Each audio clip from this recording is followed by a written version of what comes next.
Hoje vamos começar a aprender o alfabeto grego com base no texto grego do Novo Testamento. O texto grego do Novo Testamento é conhecido como grego koiné. Koiné significa comum, do povo, simples. Esta foi a ferramenta que Deus usou para nos revelar o seu amor através de seu Filho, o Senhor Jesus Cristo. Nosso Deus é assim, poderoso, gracioso. Usa coisas simples para revelar coisas grandes. Vamos começar hoje usando o texto do Evangelho de Marcos, que é o menor dos 4 evangelhos que temos no Novo Testamento, mas não menos importante de maneira alguma. Vamos ler o capítulo 1 de Marcos, versículo 1. Diz assim o texto grego: Archei tu euangelio, Iesu Christu huiu teu. Apenas 7 palavras. Quero encorajar você a repetir, a escrever, fazer pausa nesta videoaula, neste vídeo, e fazer isso. E fazendo as anotações necessárias e a repetição necessária e para que você possa aprender. Archei significa princípio ou origem, início. Archei tu. Tu significa de. Archei tu euangelio. Então, princípio do Evangelho. Iesu Cristo, de Jesus Cristo, huiu teu, Filho de Deus. Que maravilha, não é verdade? Que texto lindo. É assim que o evangelista Marcos começa a sua obra, o seu livro, o seu evangelho. Diferente de Mateus, diferente de Lucas, Marcos não fala sobre a infância de Jesus, o nascimento de Jesus. Ele já começa com Jesus adulto, uma maneira diferente. E que bom, não há problema em ser diferente. Os membros do nosso corpo são diferentes, mas formam uma unidade, não é verdade? Muito bem, assim é a palavra de Deus. Temos a unidade na diversidade. Os propósitos de Lucas são diferentes dos propósitos de Mateus, são diferentes do propósito de João e de Marcos. Então, vamos hoje aprender as letras da palavra Iesu, nesse primeiro versículo de Marcos. Iesu é Jesus, significa Jesus. Esta palavra aqui no texto grego de Marcos, Iesu, ela tem apenas 5 letras. Vamos aprendê-las hoje. A primeira letra é a letra iota em grego, que significa que é equivalente à nossa letra I em português. A vogal iota em grego, a vogal I em português.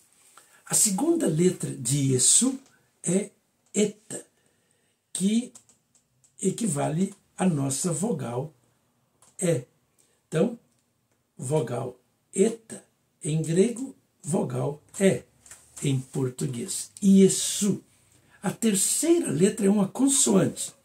É a consoante sigma, que equivale à nossa consoante S. A quarta letra é uma vogal, é ômicron, equivale à nossa vogal O. E a quinta e última letra desta palavra Iesu é Y, a vogal Y em grego, equivalente à nossa vogal U em português. Como você já percebeu, nós temos no final de Iesu um ditongo, que é a união de duas vogais, dois sons vogais. Então nós temos o ômicron e o upsilon, e sou no grego como U. Então se lê Iesu. E assim você vai escrevendo, vai anotando, para que quando você encontrar isso no texto grego do Novo Testamento, esse ditongo, essas letras, você possa fazer a leitura correta da palavra no texto bíblico. Isso é um substantivo próprio, é um nome próprio que Jesus recebeu. Isso. Bem, esse substantivo, os substantivos em grego, eles são declinados, algo que nós não temos em português.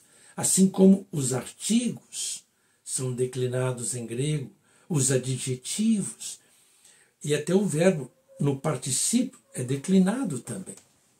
E aqui nós temos esta declinação aqui, é o genitivo e o ablativo. São duas declinações que têm a mesma grafia.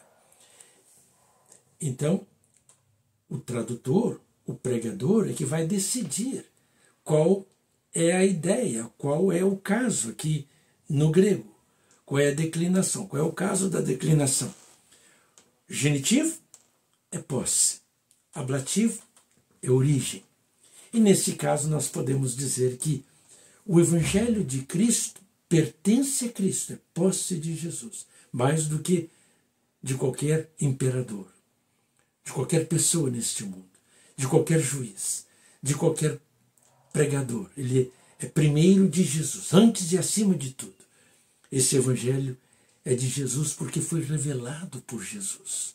O Evangelho tem a ver com Jesus, que revela a face de Deus, o amor de Deus, o perdão de Deus, a glória de Deus, o poder dele, a bondade dele.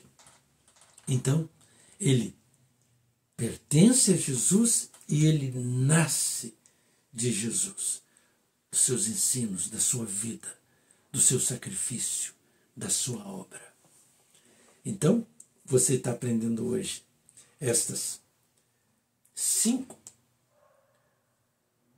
letras do alfabeto grego: iota, eta, sigma, ômicron, upsilon. A palavra Jesus, no grego, no texto grego do Novo Testamento, ela aparece 923 vezes. É uma palavra muito importante. Se você ler o Novo Testamento, estudar o Novo Testamento e não ver Jesus, e não aprender de Jesus, e não se encontrar com Jesus e destacar outros personagens, você perdeu o personagem mais importante da história.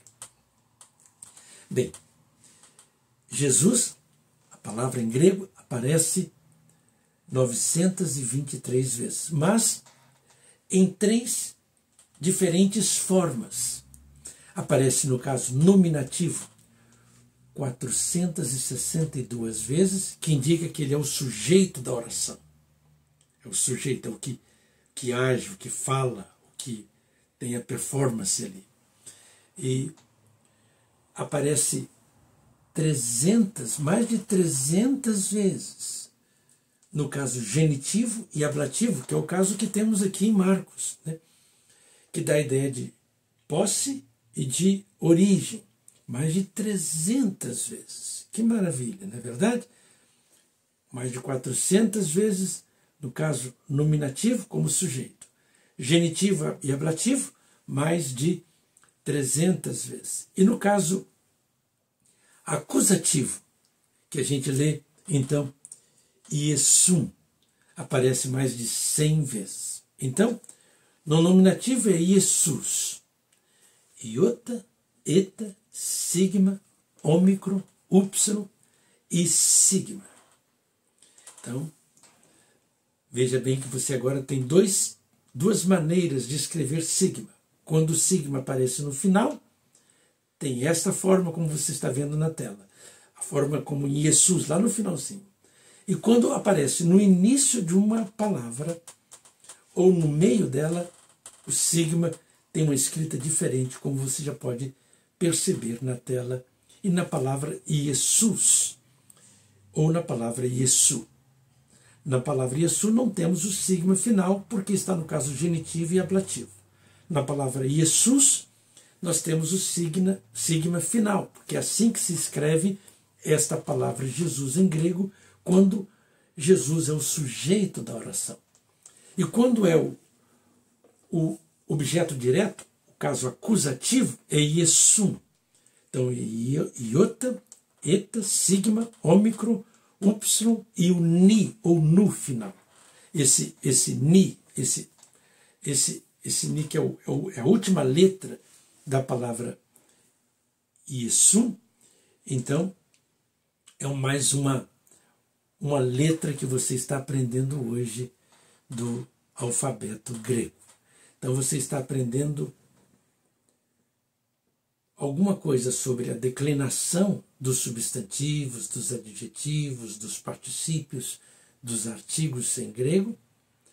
Já viu um pouquinho sobre o nominativo, que indica sujeito, o genitivo, que indica posse, o ablativo, origem, e o acusativo, que indica objeto direto. Que você possa anotar, estudar, repetir e guardar a palavra não apenas aqui na sua mente, mas também no seu coração. Porque assim é que você será feliz. E fará outros também felizes no tempo e na eternidade. Um forte abraço.